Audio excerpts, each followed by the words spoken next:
We invite you to subscribe to Mystic Post TV on YouTube. Thank you. The following passage is an excerpt from a book about Medjugorje known as the Red Book. To better understand these words from this book, we must take a step back. They are very clear words spoken by the visionary Mirjana Soldo.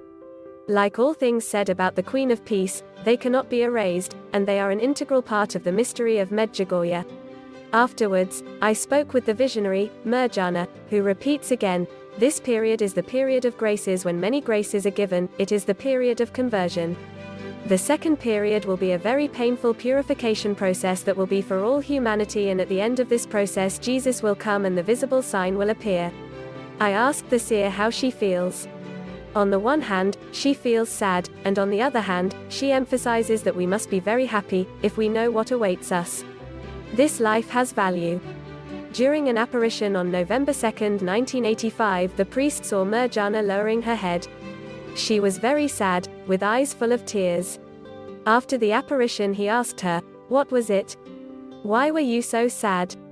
Then she explained, "The Madonna made me see for the first time, as in a film, the unfolding of the first secret. It's very hard and heavy. For this I am sad." The visionary says she has asked the Madonna, "If these things will come, does it mean God has a hard heart?" Our Lady replied, "God does not have a hard heart, but man has a hard heart.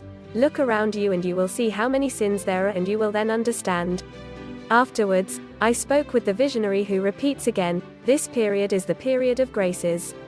The second period will be a very painful purification process that will be for all humanity. And at the end of this encounter with Our Lady, Jesus will come. I asked the seer how she feels. On the one hand, she feels sad, and on the other hand, she emphasizes that we must be very happy, if we know what awaits us.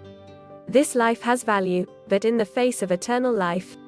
Please understand, here on earth we are only passengers on a way to eternity. The visionary emphasizes this aspect of the joy and hope that we must have looking at the future.